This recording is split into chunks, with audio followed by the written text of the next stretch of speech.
Hello' friends, welcome back to my channel. আজি মই লৈ আহিছোঁ আপোনালোকৰ বাবে সামাজিক মাধ্যমৰ ওপৰত এখন ৰচনা। ভিডিঅ'টো আৰম্ভ কৰাৰ আগত আপোনালোকলৈ এটা ৰিকুৱেষ্ট, এনেধৰণৰ ভিডিঅ'ৰ বাবে আমাৰ চেনেলটো ছাবস্ক্ৰাইব কৰিব আৰু ভিডিঅ'টো হেল্পফুল হ'লে প্লিজ শ্বেয়াৰ কৰিব। সামাজিক মাধ্যম আৰম্ভণি। সামাজিক মাধ্যম হৈছে এক বিশাল নেটৱৰ্ক যিয়ে গোটেই বিশ্বৰ মানুহৰ মাজত দূৰত্ব নাইকিয়া কৰি পেলাইছে। বিশ্বৰ প্ৰায় সকলো মানুহেই ব্যৱহাৰ কৰা Facebook, Twitter, YouTube, WhatsApp, Instagram, TikTok আৰু এনেকুৱা ধৰণৰ অন্যান্য ৱেবছাইটবোৰক একেলগে সামাজিক মাধ্যম বুলি কোৱা হয়। সম্প্ৰতি সামাজিক মাধ্যমে বিশ্বত গুৰুত্বপূৰ্ণ ভূমিকা পালন কৰিছে। ই হৈছে জনমত প্ৰকাশৰ এক নতুন পথ। সামাজিক মাধ্যমে মানুহক বিভিন্ন ধৰণে সহায় কৰা দেখা যায়। প্ৰযুক্তিবিদ্যাৰ আৱিষ্কাৰ, ইণ্টাৰনেটৰ জৰিয়তে বিভিন্নজনে সামাজিক মাধ্যমৰ জৰিয়তে বা-বাতৰি, ন তথ্য লাভ কৰাৰ উপৰি পৃথিৱীৰ বিভিন্ন প্ৰান্তৰ বিভিন্ন ব্যক্তিৰ সৈতে সংযোগ স্থাপন কৰিব পৰা হৈছে।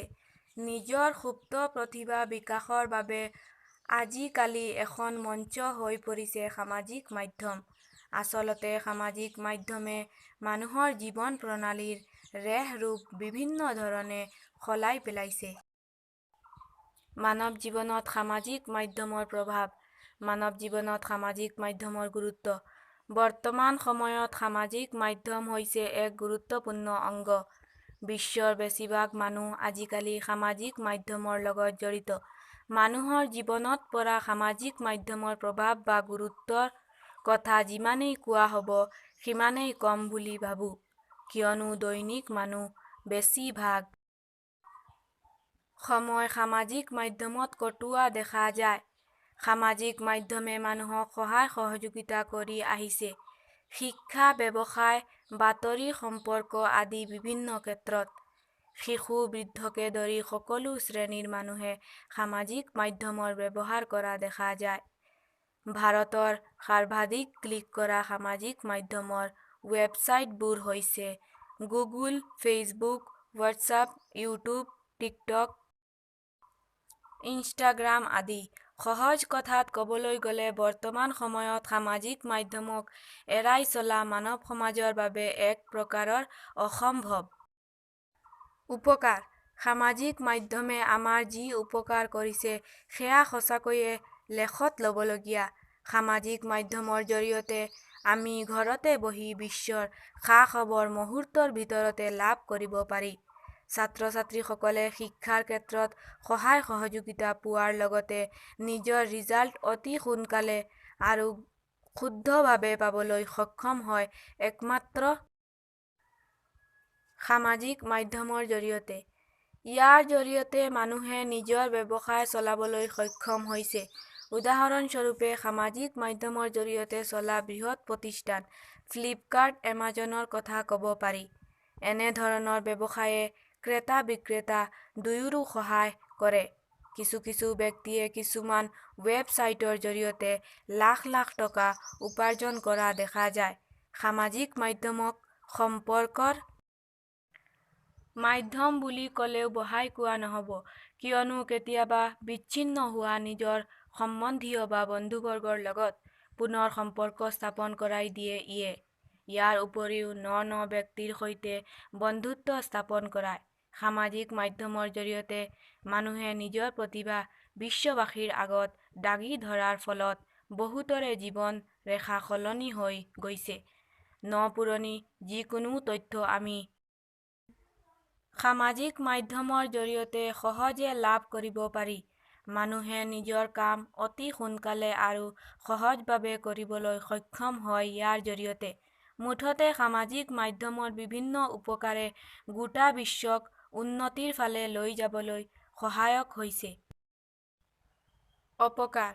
কোনো এটা বস্তুৰ ভাল বেয়া থকাৰ দৰে সামাজিক মাধ্যমৰো ভাল বেয়া দুয়োটা গুণ আছে। সামাজিক মাধ্যমৰ ব্যৱহাৰে মানুহৰ কিছু ক্ষেত্ৰত অপকাৰ সাধন কৰাও পৰিলক্ষিত হৈছে। বৰ্তমান শিক্ষাৰ্থীয়ে এক প্ৰকাৰৰ নিচাযুক্ত সামাজিক মাধ্যমৰ অত্যাধিক আৰু অসৎ ব্যৱহাৰ কৰি থকাৰ ফলত পঢ়াৰ প্ৰতি থকা মনোযোগ হ্ৰাস পাইছে। মানুহে ইয়াত দৈনন্দিন বেছি সময় অযথা কটোৱাৰ বাবে এলেহুৱা হৈছে, লগতে নিজ কৰ্তব্যৰ পৰা কেতিয়াবা আঁতৰি অহা দেখা যায়। অত্যাধিক ব্যৱহাৰৰ ফলত পিতৃ-মাতৃয়ে সন্তানক আৰু সন্তানে পিতৃ-মাতৃক সময় দিব নোৱাৰা হৈছে।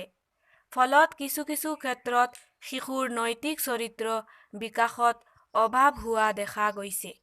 প্ৰত্যেক মানুহে সামাজিক মাধ্যম ব্যৱহাৰ কৰোঁতে নিজৰ ব্যক্তিগত কিছু তথ্য দিব লগা হয়।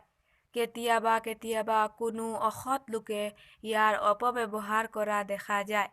গতিকে ই এটা মাৰাত্মক অপকাৰ বুলি ক'ব পাৰি। সামাজিক মাধ্যমত সহজে উপলব্ধ হোৱা অশ্লীল ফটো, ভিডিঅ' আদি চোৱাৰ ফলত মানুহ বেয়াৰ দিশলৈ যোৱা দেখা যায়। সহজতে কোনো কথা বা ভিডিঅ' শ্বেয়াৰ কৰিব পৰা সামাজিক মাধ্যমত সমাজৰ কিছু নীচ আৰু অসৎ ব্যক্তিয়ে অপপ্ৰচাৰ কৰা দেখা যায়, যিয়ে সহজে দেশত বা বিশ্বত অশৃংখলতাৰ সৃষ্টি কৰিব পাৰে। সামৰণি: ইণ্টাৰনেটৰ সহজলভ্যতাই সামাজিক মাধ্যমবোৰক মানুহৰ মাজত অতি জনপ্ৰিয় কৰিছে। ব্যক্তিগত আৰু সামাজিক উভয় ক্ষেত্ৰতে প্ৰভাৱ বিস্তাৰ কৰা সামাজিক মাধ্যমৰ ইতিবাচক আৰু নেতিবাচক দুয়োটা দিশ আছে। গতিকে আমি উপযুক্ত বিচাৰ বিবেচনাৰে সামাজিক মাধ্যমৰ ইতিবাচক দিশটো গ্ৰহণ কৰি ইয়াৰ আশীৰ্বাদ